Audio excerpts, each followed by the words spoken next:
Thanks to everybody for coming. It's been absolutely amazing seeing the faces. And on every row I know somebody. In fact, on every row I know more than one somebody. And the fact that you've all turned out tonight is incredible. To everybody behind me, I know most of you. Those I don't know, I'll know you before you leave.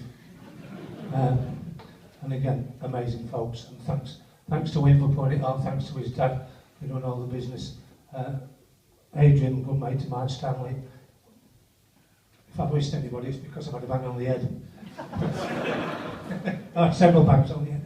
Don't worry, I just can't thank people enough. But anyway, I'm just Joe Average. I was born in 1952. For those who's heard this before, I apologise. And I've been in brass bands since 1960. And I've only ever played with Rosington Colliery Band.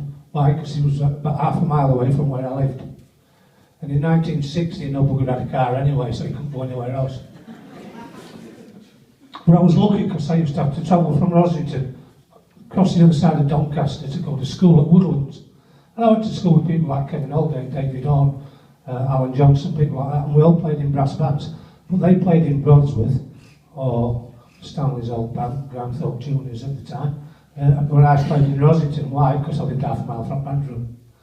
And I always did, until he finished doing it. But in the 80s I had a bit of a conducting session with the Drumfield Band. Became stably works, got a bit successful, that was alright.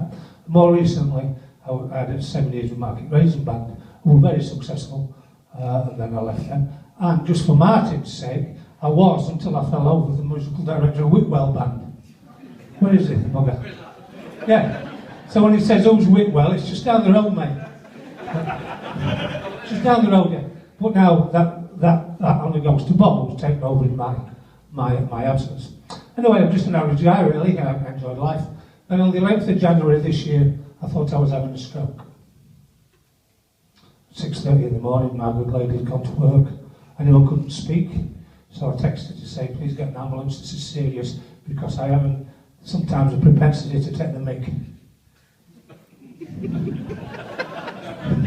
And if I had just said get an ambulance, I know what answer I got back. So I said, this is 100% serious. Anyway, the ambulance arrived. I get in the ambulance, off I go. Minutes. Anyway, by lunchtime they'd established that I hadn't had a stroke, but I had got a golf ball-sized tube at the side of my head on the brain. So that was the 11th of January. On the 29th of January, I actually then had wide-awake surgery to debulk the tumour, which they got a lot out of it out, but they left a lot of it in. And despite all that, never once did I say why me. I still haven't to this day, because there's nothing to do with me, is it really? I'm upstairs and I'll ask you one day when we meet. But until then, it's nothing to do with me. So I had this wide awake, this operation.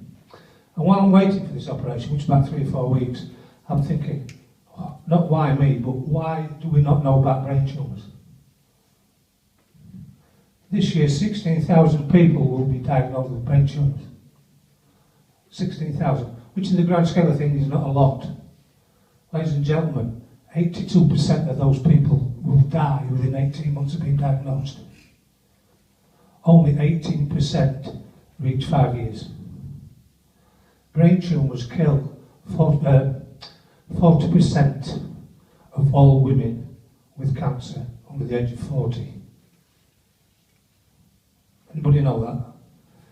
Brain tumours kill more women than any breast cancer or any other cancer. Brain tumours kill more children than leukemia or any other cancer. These are facts I'm giving you, this is not fiction. So there's booklets on the side.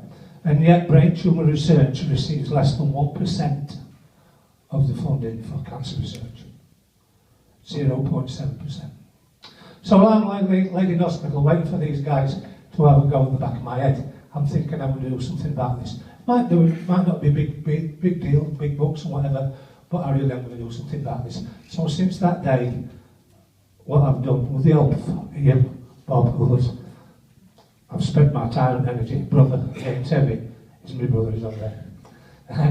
What we've done is put our energy into raising some money, and that's why hopefully you'll all spend a few more dollars at half time.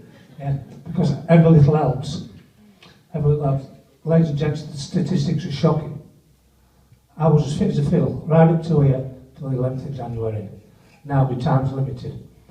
I'm not bothered about the time, it's how I approach the time that I've got left that I bother about.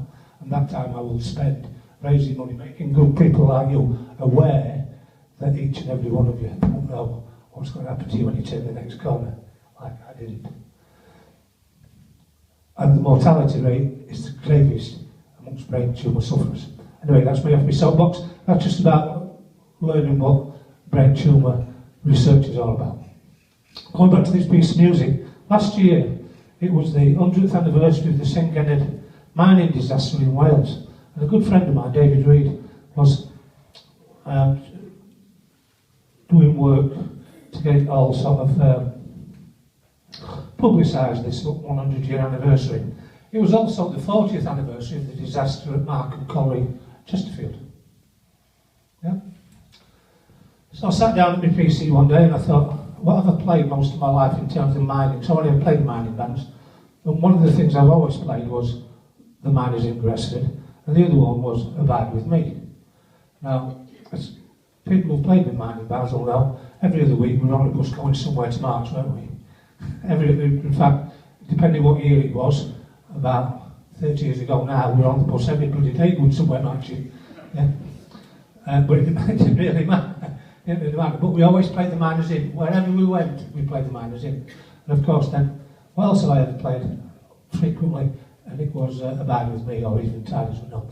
So I sat down and I thought of this Sengened mining disaster, because it was the biggest mining disaster ever, where nearly 400 people lost their lives. And I tried to picture in my mind how they were beginning to find bodies, and then the true magnitude of the disaster struck at the end. So this is really my very amateurish bit of musical sort of composition, and it's nothing to do with me, by the way, in terms of what's happening to me now. It was specifically done for an event last year, and it's simply entitled In Memoriam.